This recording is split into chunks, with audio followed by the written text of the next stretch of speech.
అండి రేపు 4వ తారీఖున ఫలితాలు రాబోతున్నాయి. ఆల్మోస్ట్ ఎన్నికలన్నీ అయిపోయినాయి, సమాప్తం అయిపోయినాయి. పార్లమెంటు కావచ్చు, అసెంబ్లీలు కావచ్చు, దేశంలో అన్నీ కూడాను.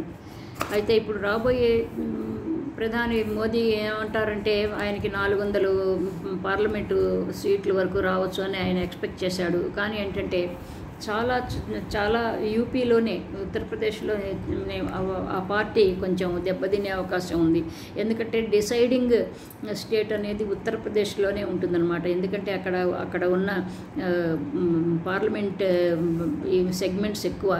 ఇంకోటి ఏంటంటే అది చాలా పెద్ద రాష్ట్రం అన్నమాట, అన్ని రాష్ట్రాల కంటే. కాబట్టి ఏంటంటే యూపీలో చెలరేగిన అల్లర్లు కావచ్చు, లేకపోతే దళితులకి వాళ్ళకి వీళ్ళకి, పైగా ఇంకోటి ఏంటంటే ఆ రెగ్యులర్స్కి సంబంధించిన గొడవ కూడా ధర్నాలు కూడా చేశారు. ఇట్లాంటి చెదురు మదురు ఇన్సిడెంట్స్తో చాలా వరకు జనాలు డిస్టర్బ్ అయిపోయారు. పైగా ఇంకోటి బీజేపీ మీద వాళ్ళకు ఉన్న నమ్మకం కూడా సన్నగిల్లిపోయిందనమాట. కాబట్టి ఏంటంటే యథావాత చెప్పొచ్చింది ఏంటంటే, నేను ఇదిగో ఈ ఎన్నైతే 400 పార్లమెంటు ఎంపీలు వస్తారు అని అనుకున్నది బీజేపీ పార్టీ అనుకుందో, అలా రాకపోవచ్చు అని కూడా వాళ్ళకి అనుమానం వచ్చింది. అనుకోని పరిస్థితిలో కాంగ్రెస్కి కొంచెం ఎక్కువే మెజారిటీ రాబోతున్నదని కాంగ్రెస్ వాళ్ళు కూడా జబ్బలు చరుచుకుంటున్నారు. అయితే ఇప్పుడు కాంగ్రెస్కి కనుక ఒకవేళ ఒక 15-20 ఇంకా కావాల్సి వచ్చి అక్కడక్కడ వాళ్ళని వీళ్ళని అడుక్కుని పోగేసుకుని మొత్తం అవి కాస్త గ్యాదర్ చేసుకున్న తర్వాత ఇంకా అప్పటికీ కూడాను, అంటే దేశంలో అన్ని చోట్ల అప్పటికి కూడా ఇంకా తక్కువైనాయి అంటే జగన్మోహన్ రెడ్డిని వాళ్ళు అప్రోచ్ అవ్వాలి అన్నట్టుగాను ఒక వార్తలు వస్తున్నాయి.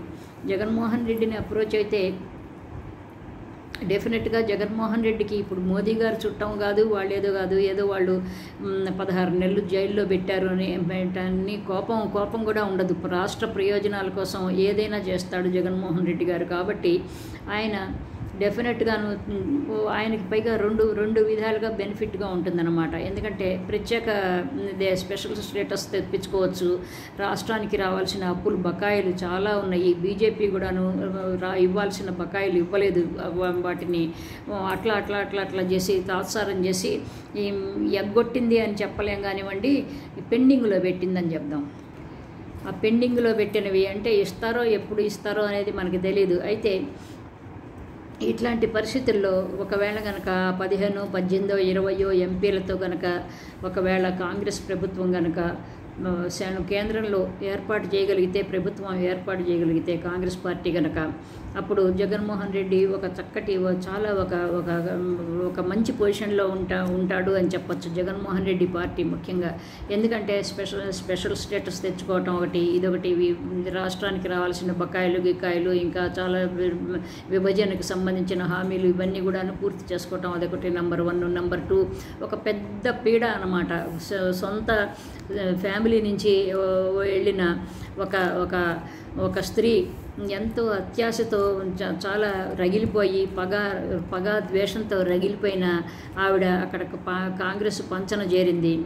రేపు ఎట్లయినా ఆవిడేమీ గెలిచే పరిస్థితి ఏం లేదు. కాకపోతే ఏంటంటే ఆవిడ మనసులో ఉన్న భావాలన్నీ బయట పెట్టుకుంది. ఆవిడ మనసులో జగన్మోహన్ రెడ్డి మీద ఉన్న కక్ష కార్పణ్యాలు, పగ ప్రతీకారాలు ఇవన్నీ కూడా బయట పెట్టుకుంది. కాబట్టి ఏంటంటే ఇప్పుడు ఏం చేస్తారంటే వాళ్ళకి కక్షలు ఎమోషన్స్తో పని లేదు. ఏ పార్టీ వాళ్ళకైనా పని కావాలి అంతే, డెలివరింగ్ ద గూడ్స్ అంటారు. అట్లాగూ ఇప్పుడు ఇవన్నీ కాదు, కానీ వాళ్ళకి ఏంటంటే ఎంపీలు అవసరం. ఆ ఎంపీలు ఎవరైతే ఇస్తారో వాళ్ళనే నెత్తిన పెట్టుకుంటారు. కాబట్టి ఈ జగన్మోహన్ రెడ్డి కనుక కాంగ్రెస్లోకి వెళ్తే వాళ్ళకి ఇప్పుడు బుద్ధి కూడా వచ్చి ఉంటుంది. అనవసరంగా మేము ఇట్లా చేసామని చాలాసార్లు మన్మోహన్ సింగ్ కూడా చాలాసార్లు బాధపడ్డానట్టుగా మనం గతంలో చాలాసార్లు మనం వార్తల్లో చూసాము, చదివాము, విన్నాము.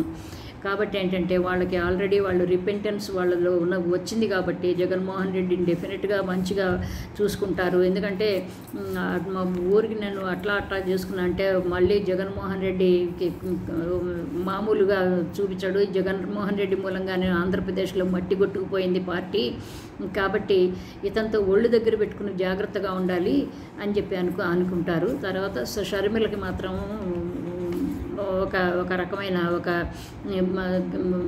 బయట గేటు దారి చూపిస్తారమ్మా, వెళ్ళిరండి మీరు, ఇంకాను మేము ఇంకా మీకు మీరు వచ్చిన పర్పస్ కూడా సర్వ్ అవ్వలేదు, ఇంకా మాకు మేము చాలా ఎంపీలు వస్తారు అని అనుకున్నాం, కానీ ఏది జరగలేదు కాబట్టి మీకు పెద్ద వర్కౌట్ అవ్వలేదు కాబట్టి మీరు వెళ్ళరండి, మేము మా పనులు మేము చేసుకుంటామని అంటారు. అప్పుడు జగన్మోహన్ రెడ్డి ఏం చేస్తాడంటే తను ఎంపీలని అక్కడ బయట నుంచి మద్దతు ఇచ్చేలాగా చేసి ఒక రకమైన ఒక మంచి హెల్దీ వాతావరణమే రాబోతున్నది అని నాకైతే అనిపిస్తున్నది. సెంట్రల్ టు ఎందుకంటే ఎంతైనా కాంగ్రెస్ కొంత చెప్పిన మాట ఇదిగో చెప్తే చేస్తుంది అనేది ఒక రకమైన రిలయబిలిటీ ఉందన్నమాట కాంగ్రెస్ పార్టీకి మొదల నుంచి ఉన్నది. ఈ మధ్యకాలం సడలిపోయింది, పాడైపోయింది. కానీ ఏంటంటే ఇప్పుడు వాళ్ళు 10 సంవత్సరాలు 15 సంవత్సరాలు వాళ్ళు ఈ వీటిలో లేరు కాబట్టి, పదవిలో లేరు కాబట్టి వాళ్ళు చాలా తెలుసుకున్నారు. వాళ్ళు చేసిన తప్పిదాలన్నీ కూడాను వాళ్ళు ఇప్పుడు గిల్టీగా ఫీల్ అవుతున్నారు అన్నమాట. కాబట్టి జగన్మోహన్ రెడ్డి కనుక నిజంగా అలాంటి పరిస్థితుల్లో అతను ఇవ్వాల్సిన ఎంపీలు వాళ్ళకి నిజంగా కాంగ్రెస్ పార్టీకి అవసరం అనుకుంటే డెఫినెట్గా ఇస్తాడు.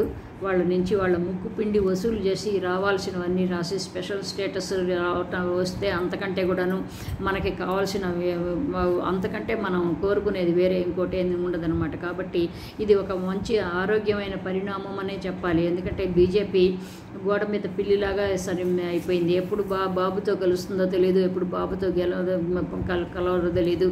అదేంటే మోదీ గారు చెప్తాడు, ఆయన అదే నేను అనవసరంగా ఈల్డ్ అవ్వాల్సి వచ్చింది ఈ కూటమిలో అని. ఈల్డ్ అవ్వాల్సింది ఎవరో చెప్తే ఈల్డ్ అవ్వటానికి ఆయన చిన్నపిల్లాడు. వాళ్ళు చిన్నపిల్లలు కాదు, బీజేపీలో ఉన్న వాళ్ళు తలలు పండిపోయిన వాళ్ళు, వాళ్ళందరూ కూడాను హేమీలు మొత్తం ఇలాంటివన్నీ కూడాను రాజకీయ చదరంగంలో పావులు కదపటానికి. కాబట్టి అట్లాని కాదు కానివ్వండి, వాళ్ళకి ఇష్టం లేకుండా కలిసేదేం లేదు. వాళ్ళ స్వలాభం కోసం తెలుగుదేశంతో జత చేసుకుని ఉంటారు. అదేంటి పవన్ కళ్యాణ్ చెప్పిన మూలంగానని ఏదో వాళ్ళ మూలంగా వీళ్ళ మూలంగా ఎవరో చెప్తే చేసే అంత పిచ్చివాళ్ళు అమాయకులు ఎవరు ఉండరు. సో కాబట్టి ఈ బీజేపీ ద్వంద్వ వైఖరి కూడాను ఉండదు. అట్లా ఒకవేళ కాంగ్రెస్కి కనుక మద్దతు జగన్మోహన్ రెడ్డి మద్దతు ఇవ్వాల్సి వస్తే మాత్రం తప్పకుండా అది ఒక సక్సెస్ఫుల్ కాంబినేషన్ అని అవుతుందనే చెప్పాలన్నమాట. సో అదండి సంగతి. ఏదో